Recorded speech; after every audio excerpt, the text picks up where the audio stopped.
नमस्कार, आप देख रहे हैं आज तक। आपके साथ मैं हूं सईद अंसारी। स्वागत है आपका न्यूज रूम लाइव में। राजीव हमारे साथ हैं, अर्पिता हमारे साथ हैं, शुभांकर हमारे साथ हैं। जापान के प्रधानमंत्री भारत के दौरे पर हैं, लेकिन सीधे लोकसभा राज्यसभा का रुख करते हैं।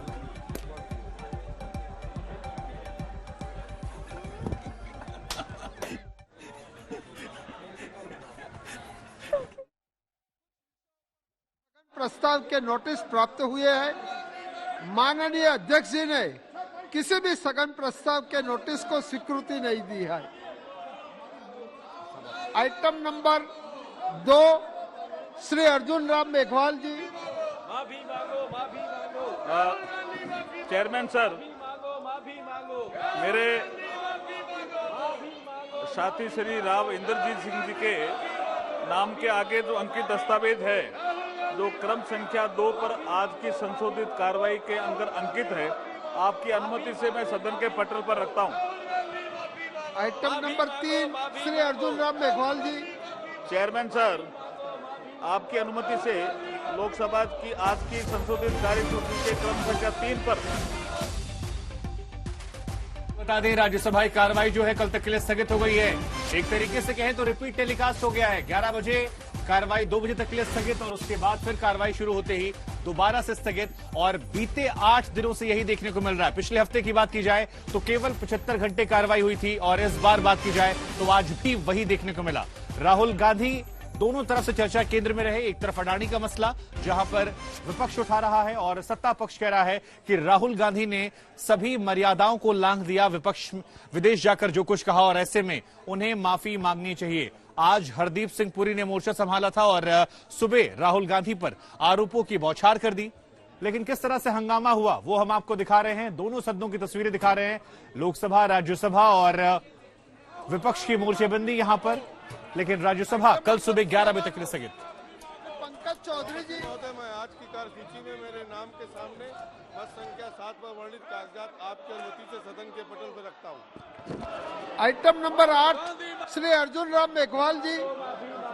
आदरणीय सभापति जी, आपकी आज की संशोधित कार्यसूची में क्रम संख्या 8 पर प्रोफेसर एसपी सिंह बघेल के नाम के आगे जो अंकित दस्तावेज हैं, वो आपकी अनुमति के सदन के पटल पर रखता हूं।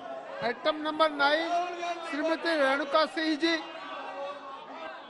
माननीय सभापति महोदय, आपकी अनुमति से मैं आज की कार्यसूची के क्रम संख्या 9 पर मेरे नाम से सूचीबद्ध दस्तावेज सदन के पटल पर रखती हूँ। आइटम नंबर 10, श्री रामेश्वर तेली जी। महोदय, मैं आपकी अनुमति से आज की कार्यसूची के क्रम संख्या 10 पर मेरे नाम से उल्लेखित दस्तावेज लोकसभा के पटल पर रखता हूं। आइटम नंबर 11, श्रीमती अन्नपूर्णा देवी जी। सभापति महोदय, आपकी अनुमति से आज की कार्यसूची की क्रम संख्या 11 पर मेरे नाम के सामने उल्लेखित दस्तावेजों को मैं सभा पटल पर रखती हूँ। Item number 13, Shri Ajay Bhatt ji. से आज की संशोधित कार्यसूची में क्रम संख्या 13 पर मेरे नाम के सम्मुख अंकित दस्तावेज की एक प्रति हिंदी तथा अंग्रेजी संस्करण में सभा पटल पर रखता हूं। आइटम नंबर 12, श्री अर्जुन राम मेघवाल जी। धन्यवाद सभापति जी। मैं आपकी अनुमति से क्रम संख्या 12 पर जो कौशल किशोर। तो राज्यसभा स्थगित कर दी गई है, लोकसभा में हंगामा जारी है। लेकिन इन सब के बीच में राहुल गांधी ने पत्र लिखा है और कानून का हवाला देते हुए संसद के पटल पर अपनी बात रखने की मांग की है। महोदय, मैं आज के आदेश पत्र में क्रमांक संख्या 7 पर मेरे नाम के सामने। राहुल गांधी माफी मांगेंगे या सफाई में अपनी बात रखेंगे, ये तब होगा जब कांग्रेस सांसद को संसद में बोलने का मौका मिलेगा।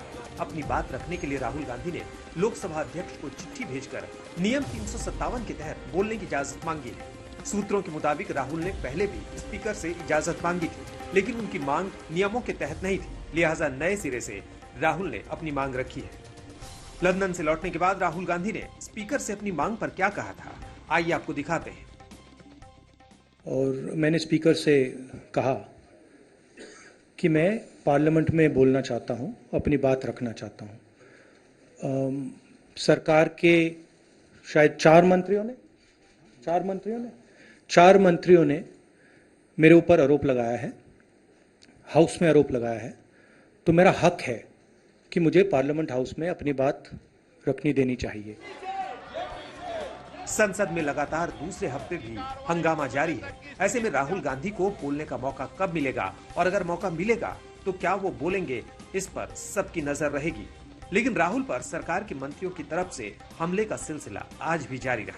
आज मोर्चा संभाला हरदीप पुरी ने। जो माननीय राहुल जी ने कहा है यूनाइटेड किंगडम में जाके, अगर वो लाइट चीज को ना, he is asking for the dismantling of India, he is asking for regime change in India. यहाँ पे हम उनके जो भारत के वोटर है उनके साथ तो उनकी दाल गल नहीं रही, ठीक है। दोनों हाउसेज में मिला के जो आंकड़ा 100 पे नहीं पहुंचता, ओके। फिर यूके जाके कह रहे हैं और कैम्ब्रिज में जाके कह रहे हैं माइनॉरिटीज की हालत बड़ी खराब है, democracy is under threat India. क्या उनके वोटर को यहां लाएंगे? बीजेपी राहुल से इस्तीफे की मांग कर रही है और कांग्रेस अदानी पर चर्चा की। इन दोनों दलों की तकरार में संसद ठप है। पहली बार हम देख रहे हैं पार्लियामेंट में जेपीसी की मांग पर ट्रेजरी बेंचेस के एमपीज आकर अड़ंगा डालते हैं और हाउस को एडजर्न करते हैं। हम सारे विपक्षी नेताओं पे तो कार्रवाई हो जाती है, हमें सस्पेंड कर दिया जाता है। ये सस्पेंशन इन लोगों के लिए क्यों नहीं लागू होता है जो डिस्टर्ब कर रहे हैं? संसद इसीलिए होती है कि जनता की समस्या उठे, गवर्नमेंट उसको सही अपना व्यक्त करे। मत लोग जब परेशान हो, गवर्नमेंट की तरफ कोई बयान ना आए, ये बहुत अजीब स्थिति है। ये पहली बार हम लोग देख रहे हैं कि इतने गंभीर घोटाले पर सरकार की तरफ से बयान तक कोई नहीं आ रहा। जांच की तो बात समझिए, तो ये दोषी तो है ही कहीं न कहीं।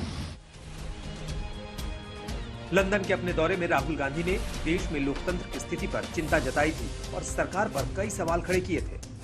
सरकार का कहना है कि राहुल ने विदेशी धरती पर देश का नाम खराब किया, तभी से ये हंगामा जारी है। सुप्रिया भारद्वाज और मौसमी सिंह के साथ हिमांशु मिश्रा, दिल्ली, आज तक। एक बार फिर से लोकसभा के लिए चलते हैं, यहाँ कार्रवाई चल रही है। संस्करण सभा पटल पर रखता हूँ। बहुत बहुत धन्यवाद। Item number 23 Shri Rajiv Ranjan Singh ji.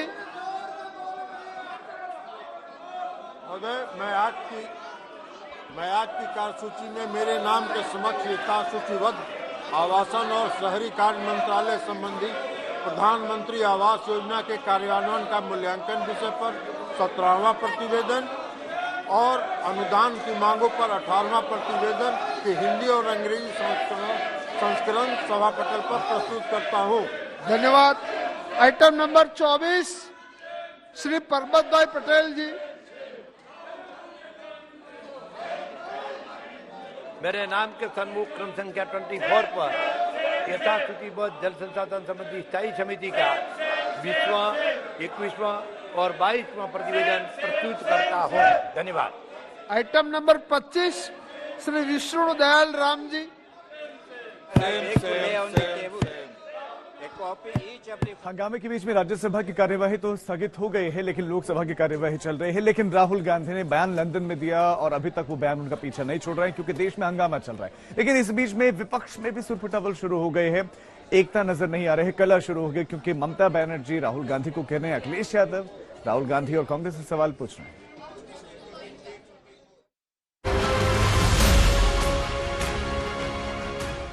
सरकार के खिलाफ कांग्रेस की अगुवाई वाली विपक्ष की घेराबंदी से टीएमसी अक्सर गायब रहती है। कोलकाता की बात समझ में आती है, लेकिन दिल्ली में भी ममता की पार्टी की चाल अलग होती है। शायद 2024 की मजबूरी है। तृणमूल कांग्रेस की अपनी दावेदारी है और इसलिए अपनी सियासत। मोदी बहाना है और मकसद कांग्रेस को आईना दिखाना है। पार्लियामेंट बीजेपी को কেন না তো রাহুল গান্ধী কি নেতা না তো রাহুল গান্ধী মুক্ত থাকলে মোদীকে কেউ প্রয়োজন করে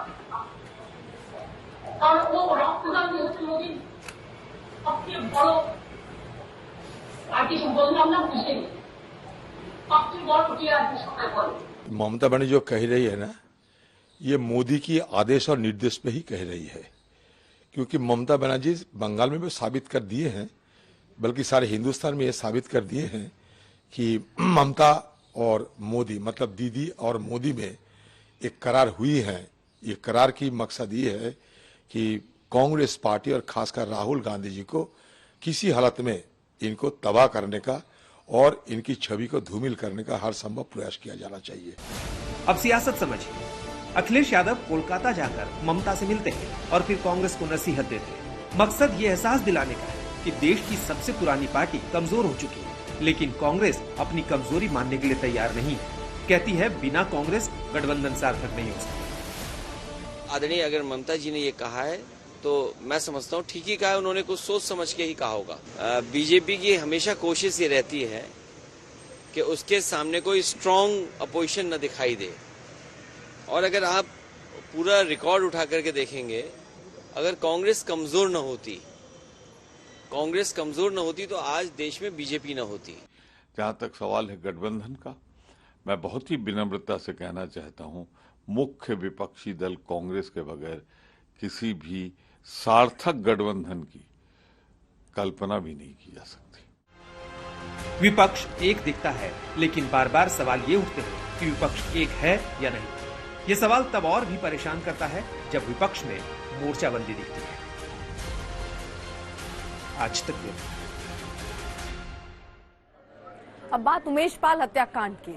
उमेश पाल हत्याकांड में अभी तक पुलिस के हाथ जरूर खाली हैं, लेकिन एक के बाद एक सुराग हाथ लग रहे हैं और इसी के साथ साथ एक्शन मूड में भी पुलिस नजर आ रही है। आज एक बार फिर से बुलडोजर कर जाए।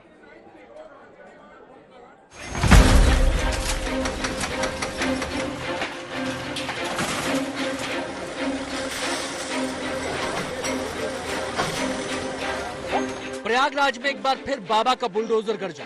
मोहम्मद गुलाम नाम के शख्स की पुश्तैनी संपत्ति जमींदोज कर दी गई, मकान और दुकान ढहा दिए गए। एक नहीं, दो नहीं, 3 बुलडोजर को काम पर लगाया गया। आप सोचेंगे कि मोहम्मद गुलाम कौन है, तो गौर से सुनिए। मोहम्मद गुलाम अतीक अहमद का गुर्गा है। मोहम्मद गुलाम उमेश पाल हत्याकांड में शूटर है। चूंकि मोहम्मद गुलाम का पुश्तैनी मकान है, उनके बाप दादा का मकान है, तो जाहिर सी बात है कि इस पर आधिकारिक तौर पर उनका भी हिस्सा बनता है। और दूसरी चीज ये देखिए, पूरा छज्जा गिरा दिया गया, ये पूरा मकान नेस्तो नाबूद किया जा रहा है। दुकानों से शुरुआत हुई है बुलडोजर से, और बुलडोजर 2 बुलडोजर एक साथ एक्शन में आ चुके हैं। एक साथ दोनों बुलडोजर अब पूरे मकान को गिराने की कोशिश। आपको बुलडोजर की कार्रवाई आगे दिखाएं, उससे पहले मोहम्मद गुलाम को देखिए और पहचानिए। टोपी लगाकर दुकान में खड़ा शख्स मोहम्मद गुलाम है। वीडियो वारदात वाले दिन का है। वारदात से ठीक पहले एक दुकान में खड़ा होकर मोहम्मद गुलाम उमेश पाल का इंतजार कर रहा था। जैसे ही उमेश पाल आता दिखाई देता है, मोहम्मद गुलाम फायरिंग शुरू कर देता है। गुलाम ने घटना की, बिल्कुल गुलाम ने घटना की और बहुत ही गलत घटना की है, बहुत ही गलत काम किया है, पूरे परिवार को कलंकित किया है उन्होंने, और हम लोग बहुत ही दुखी हैं। एक बेटे ने गलती की तो उसका खमियाजा पूरा परिवार भुगत रहा है, उनका आशियाना उजड़ रहा है। मोहम्मद गुलाम वारदात के बाद से फरार है। पुलिस ने उस पर 5 लाख का इनाम रखा है। जब उसका कुछ अता पता नहीं चला तो प्रशासन ने बुलडोजर वाली कार्रवाई का फैसला किया और परिवार वालों को नोटिस दिया, लेकिन परिजनों का आरोप है कि उन्हें कोई नोटिस नहीं मिला। आज प्रयागराज विकास प्राधिकरण इस मकान को गिराएगा। आप लोगों को नोटिस दिया, पहले कभी बताया गया? नहीं दिया, नोटिस नहीं आई हम लोग के पास। नोटिस नहीं आई, कोई भी नोटिस कभी नहीं बताया? नहीं बताया, बस मीडिया चैनलों से पता चला हम लोग को, मीडिया और अन्य न्यूज चैनलों से। बाकी हम लोग पास नोटिस नहीं आई। कोई नोटिस चस्पा नहीं किया गया? कहाँ, आप देखिए कहाँ चस्पा है, कहीं नहीं है, पूरे घर में कहीं भी चस्पा नहीं है। अच्छा, प्राधिकरण के लोग कह रहे हैं कि आपको चस्पा कर दिया गया था नोटिस, ये सब? नहीं, बिल्कुल चस्पा नहीं। आप देखिए ना पूरे घर, आप देखिए कहीं भी चस्पा नहीं है। बुलडोजर वाली कार्रवाई से पहले प्रशासन ने पूरी तैयारी की। भारी तादाद में पुलिस के जवानों की तैनाती की गई। घर के सामान को खाली करवाया गया। आगे की दुकान के शटर को खोला गया। आज तक की टीम कार्रवाई शुरू होने से पहले वहां मौजूद थी। मोहम्मद गुलाम पहले भी एक सबसे महत्वपूर्ण बात कि मोहम्मद गुलाम एक मर्डर के मामले में जेल जा चुका है, उसके ऊपर भी तमाम मुकदमे दर्ज हैं। लेकिन अब जब उमेश पाल हत्याकांड में मोहम्मद गुलाम का नाम आया, 5 लाख रुपए का इनाम हुआ, उसके बाद से प्रयागराज विकास प्राधिकरण ने मोहम्मद गुलाम का सिलसिला खंगालना शुरू किया। तो पता चला जो मकान है वो भी अवैध है, उसका भी नक्शा पास नहीं है। लिहाजा इसी को देखते हुए अब आज ये बुलडोजर की कार्रवाई की जा रही है। बुलडोजर अपना काम कर रहा है, लगातार कर रहा है, लेकिन बड़ा सवाल अब भी वही है, आखिर गुलाम मोहम्मद कहाँ है? उसे जमीन निगल गई या आसमान खा गया? संतोष शर्मा, प्रयागराज, आज तक। लंदन में भारतीय उच्चायोग दूतावास के सामने जिस तरह से खालिस्तानी समर्थकों ने प्रदर्शन किया, तिरंगे का अपमान किया, उसके बाद खालिस्तानी समर्थक अमृतपाल पर शिकंजा कसना शुरू हो गया है।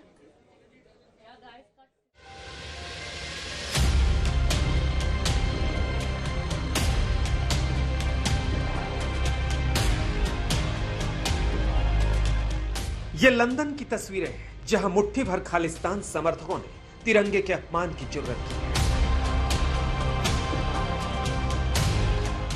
लंदन में भारतीय उच्चायोग पर इन खालिस्तान समर्थकों ने नारेबाजी की और विरोध प्रदर्शन किया।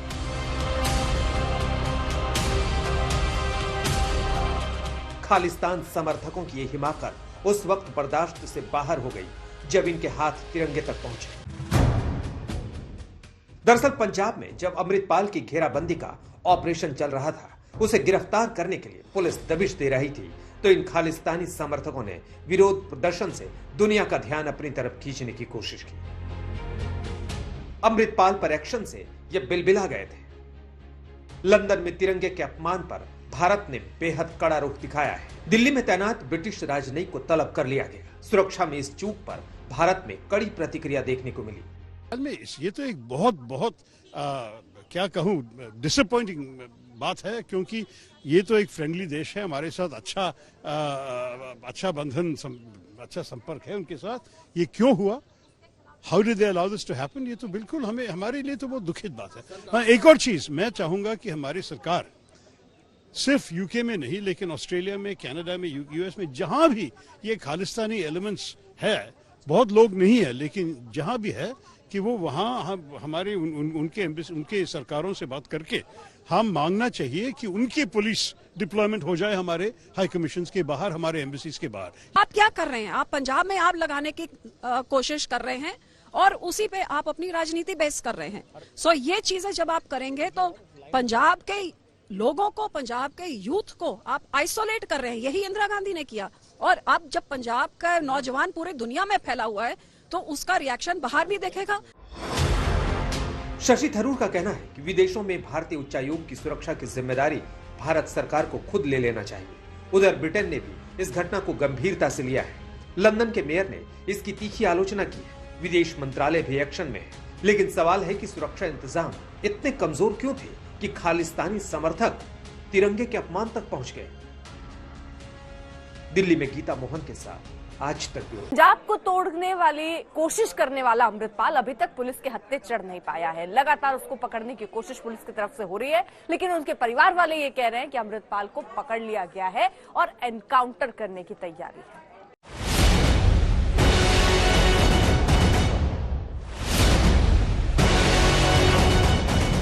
अमृतपाल 9/2/11 हो चुका है। पंजाब पुलिस के शिकंजे से दूर जा चुका है। पंजाब पुलिस के इसी भारी जमावड़े पर अमृतपाल भारी पड़ा। पुलिस की आंखों में धूल झोंकने में कामयाब रहा। जब तक पुलिस के हाथ उसकी गर्दन तक पहुंचते अमृतपाल बचकर निकल चुका था। पंजाब पुलिस अमृतपाल के पीछे पड़ी है, लेकिन अमृतपाल अपने पीछे जो सच छोड़ गया है वो सासत में डालने वाला है। ये अमृतपाल का गांव जल्लूपुर खेड़ा है और ये उसका घर। इस घर का रंग सफेद पोश अमृतपाल की तरह ही सफेद है। अमृतपाल नौजवानों का मसीहा बनने की फिराक में था, लेकिन इसके लिए रास्ता देश को तोड़ने का चुना था। इस सफेद घर में भारत विरोधी साजिश कैसे फल फूल रही थी, ये निशान उसके सबूत है। इस दरवाजे पर लिखा है AKF, घर के सामने की दीवार पर लिखा है AKF यानी आनंदपुर खालसा फोर्स, और ये निशान पंजाब पुलिस की चिंता बढ़ाने वाले हैं। अमृतपाल सिंह क्या वारिस पंजाब डे के अलावा भी कोई संगठन खड़ा करना चाहता था? सूत्र बताते हैं कि वो AKF यानी आनंदपुर खालसा फोर्स के नाम से एक संगठन बनाना चाहता था। और इसका एक उदाहरण अमृतपाल सिंह के घर के गेट के ऊपर आप देख सकते हैं, AKF लिखा गया है। इसका जो मतलब है, स्थानीय लोगों ने हमें बताया कि ये है आनंदपुर खालसा फोर्स। न केवल घर के दरवाजे पर बल्कि घर के ठीक सामने वाली दीवार पर भी इसी तरह से AKF लिखा हुआ है। तो क्या अमृतपाल सिंह के मंसूबे कुछ और थे या फिर ये महज एक शुरुआत भर थी? पुलिस की जांच अभी चल रही है, जांच में ही सामने आ पाएगा। अमृतपाल भारत विरोध के रास्ते पर आगे बढ़ रहा था। वो पंजाब को आतंकवाद की पुरानी आग में झोंक देना चाहता था और शायद इसीलिए वो अपना खुद का संगठन खड़ा करना चाहता था। आनंदपुर खालसा फोर्स उसी मकसद का हिस्सा माना जा रहा है। जैसे भिंडरावाले ने भिंडरावाले टास्क फोर्स बनाया, उसी तर्ज पर शायद अमृतपाल आनंदपुर खालसा फोर्स बनाने में लगा था। अमृतपाल के घर से ऐसे जैकेट मिले हैं जिन पर आनंदपुर खालसा फोर्स लिखा है। इस संगठन के लिंक्स वाले कुछ और सबूत पंजाब पुलिस को मिले हैं और शायद इसलिए पंजाब पुलिस इस आनंदपुर खालसा फोर्स की गुत्थी जल्द से जल्द सुलझाना चाहती है। लेकिन फिलहाल तो कटघरे में खुद पंजाब पुलिस भी खड़ी है। अमृतपाल कैसे वारिस पंजाब की आड़ में खुद को हीरो बनाने में लगा था, इसकी बानगी देखिए। अमृतपाल सिंह अब पुलिस के एक्शन के डर से इधर उधर भटक रहा है। मेरे पीछे आप खेत में 3 तस्वीरें देख रहे होंगे। ये 3 तस्वीरों के ऊपर जो स्लोगन लिखा गया है वो है वारिस पंजाब दे। सबसे पहले भिंडरावाले की तस्वीर लगी है जिसके नाम के आगे संत लिखा है, संत जरनैल सिंह भिंडरावाले। बीच में दीप सिद्धू की तस्वीर लगी है जिस पर सिर्फ दीप सिद्धू लिखा है और वही सबसे आखिर में तस्वीर लगी है अमृतपाल सिंह की। अमृतपाल सिंह के नाम के आगे भाई लिखा गया है। ऐसे पोस्टर बता रहे हैं कि अमृतपाल पंजाब में अपने पांव फैलाने में लगा था और तब पंजाब की पुलिस, वहां का खुफिया विभाग चादर ताने सो रहा था। अब शिकारी की नींद टूटी है लेकिन शिकार हाथ से दूर जा चुका है। सत्येंद्र चौहान के साथ मंजीत सहगल, अमृतसर, आज तक। बात बाबा बागेश्वरी करते हैं, जो पिछले 2 दिनों से मुंबई में लगातार मौजूद हैं। वहां पर उनका कार्यक्रम चल रहा है, आज भी वो वहां मौजूद हैं और मुंबा देवी के दर्शन करने के लिए वो गए। इसके साथ ही इसके बाद वो भिवंडी जाएंगे जहां पर बागेश्वर धाम मंदिर के लिए पूजा करेंगे।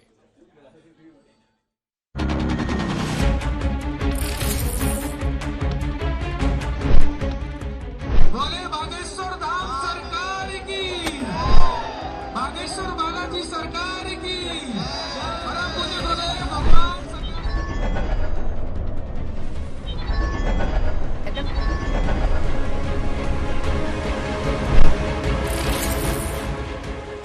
दिव्य दरबार में बाबा का बड़ा ऐलान। एक भी आदमी अगर सनातन के लिए बाहर, सनातन का संकल्प, हिंदू राष्ट्र का निर्माण। तो ना तो हमें राजनीति में जाना है, राजनीति और अध्यात्म पर बाबा का ज्ञान। 2 कौड़ी की राजनीति में हम अपने करोड़ों का अध्यात्म दांव पर लगाएंगे। ये है बागेश्वर धाम के पंडित धीरेन्द्र कृष्ण शास्त्री की हुंकार। मुंबई के दिव्य दरबार में पंडित धीरेन्द्र शास्त्री का अलग अंदाज नजर आया। बजरंग बली की विशाल तस्वीर के साथ सजा सुनहरे रंग के मंच पर विराजमान थे बागेश्वर धाम के पीठाधीश पंडित धीरेन्द्र कृष्ण शास्त्री।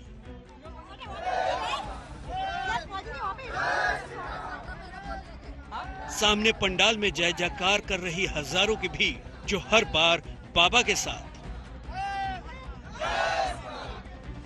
सनातन धर्म और हिंदू राष्ट्र के लिए हर त्याग करने का संकल्प लेती है। इस बड़े जन समर्थन के बीच मंच से पंडित धीरेन्द्र कृष्ण शास्त्री ने खुला ऐलान किया कि 2 कौड़ी की राजनीति के लिए करोड़ों के अध्यात्म को दांव पर नहीं लगा सकते। 2 कौड़ी की राजनीति में हम अपने करोड़ों का अध्यात्म दांव पर लगाएंगे। उनका राजनीति में जाने का कोई इरादा नहीं। 2 कौड़ी की राजनीति में हम अपने करोड़ों का अध्यात्म दांव पर लगाएंगे। ये भी तुम विचार दिमाग से निकाल देना। हम 2 कौड़ी की राजनीति पर करोड़ों का अध्यात्म दांव पर नहीं लगाते।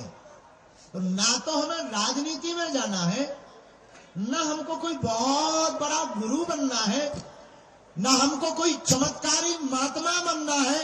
हमको तो हनुमान जी का एक चेला और सनातन का पक्का और सच्चा सेवक बनना है। सवाल यही है कि पंडित धीरेन्द्र शास्त्री इस बयान के साथ किसे क्या संदेश देना चाहते हैं। क्या ये मुंबई दौरे से पहले हो रहे सियासी विरोध पर पलटवार था? तय है कि मुंबई के इस दिव्य दरबार में पंडित धीरेन्द्र शास्त्री विरोधियों के हर सवाल का जवाब देने की पूरी तैयारी के साथ आए थे। अपनी शक्तियों को इस्तेमाल को लेकर उन्होंने क्या कहा, सुनिए।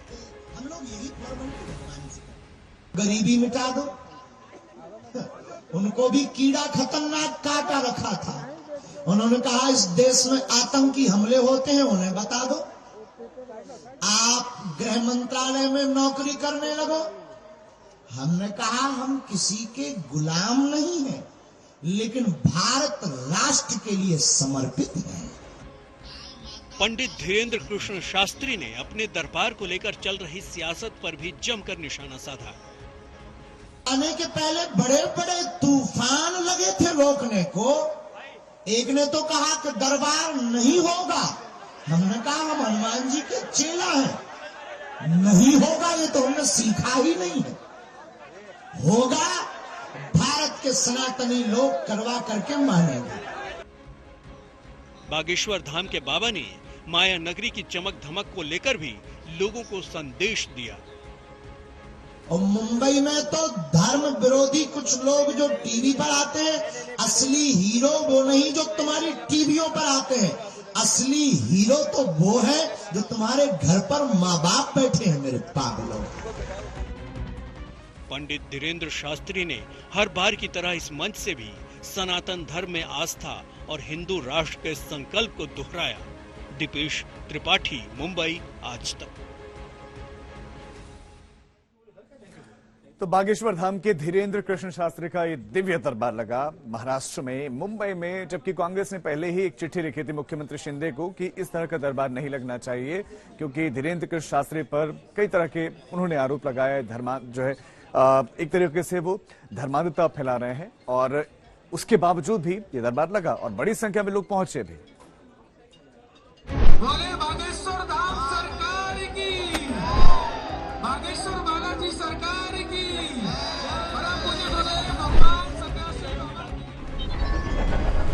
पहले नागपुर और अब मुंबई, महाराष्ट्र में 3 महीने के अंदर पंडित धीरेन्द्र कृष्ण शास्त्री का ये दूसरा कार्यक्रम था। नागपुर में बाबा बागेश्वर ने चमत्कार भी दिखाया और पर्ची भी काटी, भक्तों को उनकी समस्याओं का समाधान भी बताया और सनातन धर्म की जय जयकार भी की। लेकिन उन्हें क्या पता था कि उनके जिस अंदाज पर भक्त जय जयकार कर रहे थे, उसी को लेकर विवाद हो जाएगा। नागपुर में पहली बार बाबा के चमत्कारों पर जादू टोना विरोधी जन जागृति प्रचार समिति ने अंधविश्वास फैलाने का आरोप लगा दिया। पुलिस की जांच के बाद बाबा इस शिकायत से तो बरी हो गए, लेकिन जब वो मुंबई दौरे पर आए तो इन सवालों को लेकर उनकी नाराजगी बार बार झलक रही थी।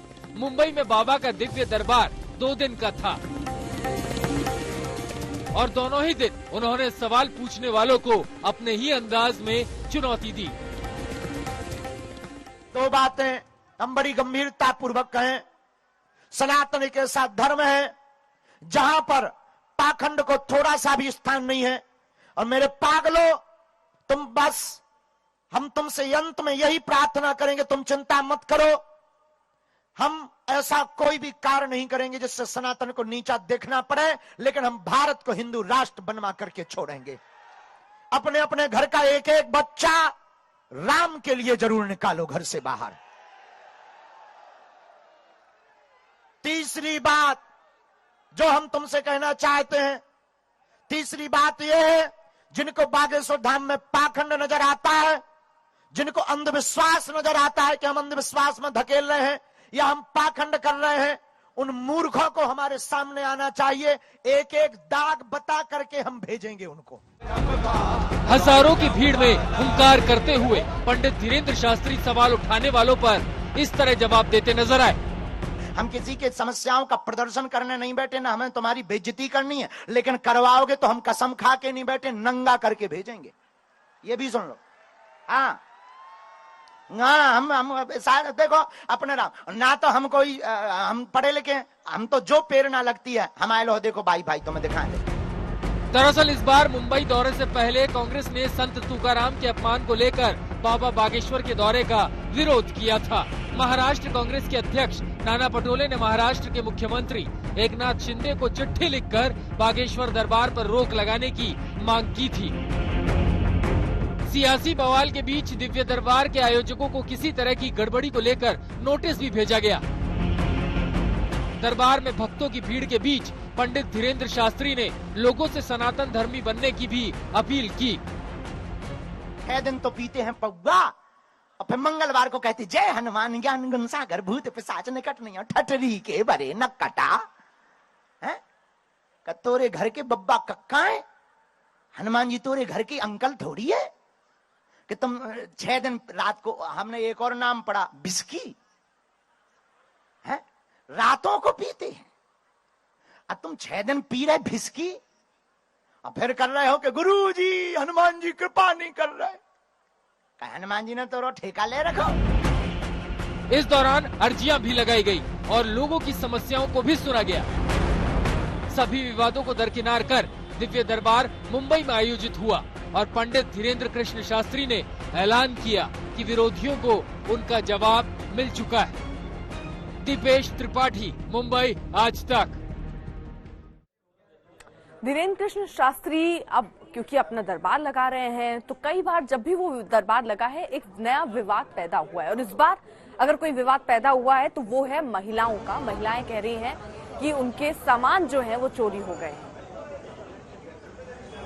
36 महिलाओं ने दरअसल शिकायत भी दर्ज करा दी है, पुलिस स्टेशन पहुंच चुकी हैं। ये महिलाएं ये कह रही हैं कि इनके सामान जो थे वो चोरी हुए, सोने के गहने चोरी हो गए हैं। तो दिव्य दरबार जो लगा उसमें मंगलसूत्र, चेन, इस सब की शिकायत आ रही है कि ये सब चोरी हुए हैं, और इसी को लेकर 36 महिलाएं थाने पहुंच गईं।